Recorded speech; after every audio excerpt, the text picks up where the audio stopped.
ప్రేక్షకులకు నమస్కారం. డిసెంబర్ 24, 20 తేదీల్లో అంటే శనివారం, ఆదివారం ప్రముఖ స్టాక్ మార్కెట్ అనలిస్ట్ సుందర రామి రెడ్డి గారు ఆప్షన్స్ ట్రేడింగ్ మీద వెబినార్ కండక్ట్ చేయబోతున్నారు. దీనికి 3,000 రూపాయలు ఫీజు పే చేయవలసి ఉంటుంది. ఆసక్తి ఉన్నవారు ఈ కింద స్క్రోల్ అవుతున్న నెంబర్కు ఉదయం 11 గంటల నుంచి సాయంత్రం 6 గంటల లోపల మాత్రమే కాల్ చేసి మీ రిజిస్ట్రేషన్స్ను వెంటనే పూర్తి చేసుకోగలరు.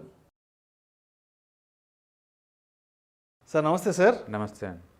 సుందరారెడ్డి గారు, 2022 ఇయర్ ఎండ్ మార్కెట్ అనాలిసిస్లో భాగంగా ఇప్పుడు మనం 4th వీడియో చేయబోతున్నాం.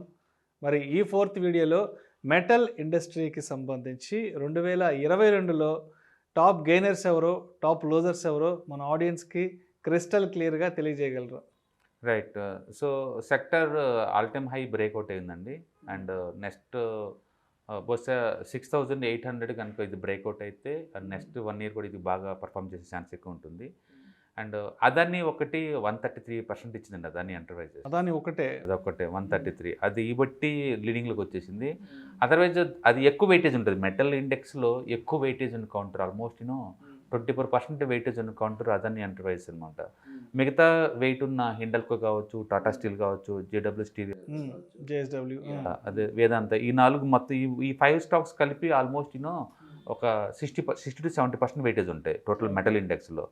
బట్ ఎక్సెప్ట్ ఈ అదాని ఎంటర్ప్రైజ్ తప్ప మిగతా మొత్తం అంత పర్ఫార్మెన్స్ ఏం లేదు ఈ సంవత్సరం. అందుకని next year going to rock.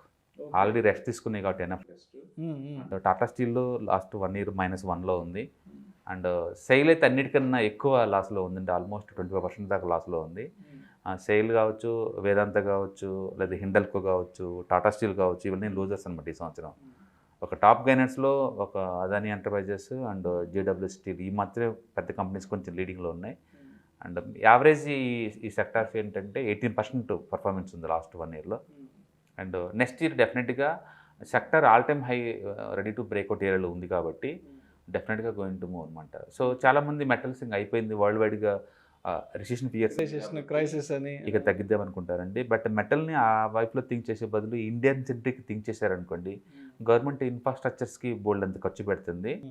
పర్టికులర్గా పైపింగ్ ఏరియాలో అయితే, మెటల్స్ అండ్ పైపింగ్ ఏరియాలో అయితే బోల్డ్ అని, అంటే గ్యాస్ ప్రాజెక్టులు కావచ్చు, గ్యాస్ డిస్ట్రిబ్యూషన్ ప్రాజెక్ట్స్ కావచ్చు, వాటర్ ట్రాన్స్పోర్టేషన్ కావచ్చు, పెద్ద ఎత్తున ఉంది కాబట్టి మెటల్స్కి ఇంకా స్టీమ్ ఉంటుందని నేను అనుకుంటున్నాను.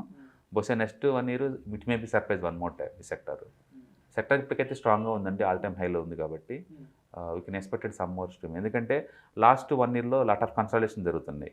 ఈ వేదాంత కావచ్చు, సేల్ కావచ్చు, జర్నీ కావచ్చు, అండ్ 1 more year స్టీమ్ మిగిలిద్దని నేను అనుకుంటున్నాను. మరి ఫిబ్రవరి నుంచి జూన్ వరకు మెటల్ ఇండస్ట్రీ అనేది ఎటువంటి ఒత్తిడిని ఎదుర్కొందంటారు? డెఫినెట్గా అంటే అన్నిటికంటే ఎక్కువ డ్రాప్ అయింది అది. ఎందుకంటే హైబిటా స్టాక్స్ అండి బేసికల్గా మెటల్స్, అది ఓవర్గా రియాక్ట్ అయింది. మిగతా వాటితో పోల్చుకుని చాలా ఎక్కువ డౌన్ అయింది. అదే టైంలో ఆ June 20th నుంచి మళ్ళీ పెరగడం కూడా అన్నిటికంటే ఎక్కువ షార్ప్ మూవ్ అయింది కూడా ఇదే అనమాట. అందుకని Adani enterprises almost 133%, Ratnamani metals అయితే ఆల్మోస్ట్ 50%, జేడబ్ల్యూ స్టీల్ అయితే ఆల్మోస్ట్ 15%. కొన్ని బాగా ఇండివిజువల్ స్టాక్స్ బాగా ఇచ్చిందనమాట. అండ్ డెఫినెట్గా నెక్స్ట్ ఇయర్ కూడా it's going to continue, show going to continue. Thank you sir. Thank you so much Sundara Reddy గారు. 2022లో మెటల్ ఇండస్ట్రీలో ఏ కంపెనీస్ ఎటువంటి పెర్ఫార్మెన్స్ని కనపరిచే అంశం గురించి చాలా డీటెయిల్గా ఎక్స్ప్లెయిన్ చేశారు. Thank you so much sir. Thank you.